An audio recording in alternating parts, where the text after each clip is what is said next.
Have you ever just walked into a room and just knew something was off? Nobody said anything, but your spirit picked it up. That's not paranoia. That may just be discernment. And today, we're going to discuss the 7 signs that you might have for the spiritual gift of discernment.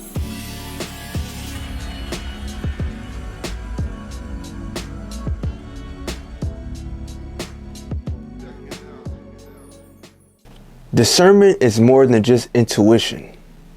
It's like a spiritual radar, the ability to see truth beneath the surface. Discernment isn't just a gift, it's a skill. So let's dive into the 7 signs that you just might have the spiritual gift. Sign number 1, you feel what others miss. You sense tension, you pick up on energy. It's like your soul has antenna receptors. Sign number 2, you question what seems normal. You're not the type to just accept trends. You actually inquire and ask, what is the truth here? Sign number 3, you spot wolves in sheep's clothing. Even if someone looks polished on the outside, your spirit can tend to pick up on what's real. Sign number 4, you are naturally protective. Your spirit is built like a watchdog. You naturally just don't like seeing people misled. Sign number 5, you always get clarity, or usually do, through prayer. God shows you strategy, and not just for comfort. You can tend to see beyond the physical. Sign number 6, you're not easily swayed. You're not swayed to the left or to the right by others' opinions. You're grounded in your beliefs and something deeper. Sign number 7, you've been through a lot. You've gained experience, and that experience has given you wisdom. After all your hardships, you start to notice that your pain doesn't break you. It sharpens your discernment. So now that we've discussed all the signs, I'm going to show you the formula on how to develop the skill of discernment. Okay, so we have stillness,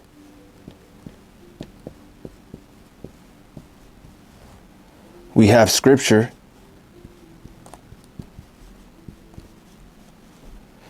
and we have submission.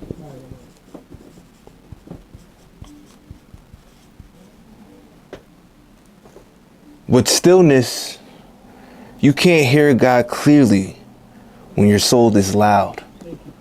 We have to be still. And at times this is very, very difficult. But it's difficult to be still, especially in times of peril. It's difficult to be still in your life when things are uneasy. But we have to be still. You can't hear God clearly when your soul is loud. Remember that. Then we have scripture. And with scripture, it's very simple. God's voice always aligns with his word. It always does. His voice always aligns with his word. And last but not least, we have submission. And with submission, when you obey what God already said, you start hearing what he is saying now. I'm going to say that again. When you obey what God already said, you start hearing what he is saying now. So with these all combined together, the attributes of having stillness, being in the word, and submission, that eventually creates discernment. That eventually creates this. Discernment lives within the pockets of these habits and doing these. You know? Try to find consistency in all of these things, and you'll find yourself having discernment. Now, what happens when instead of having discernment, you just listen to you? Because you got the answers. You listen to your quote unquote intuition. What happens to you? Impulse plus your emotion. That already is a terrible combo. When you're doing things impulsive, like when you have an impulse to do something based off your emotion, this is already a recipe for disaster. All right. And last but not least, but assumption. When you just automatically assume something. Impulsiveness, I got to get stuff done. Emotion, you're feeling a certain way. You're feeling stuck. you know, your car broke down. You don't know what to do.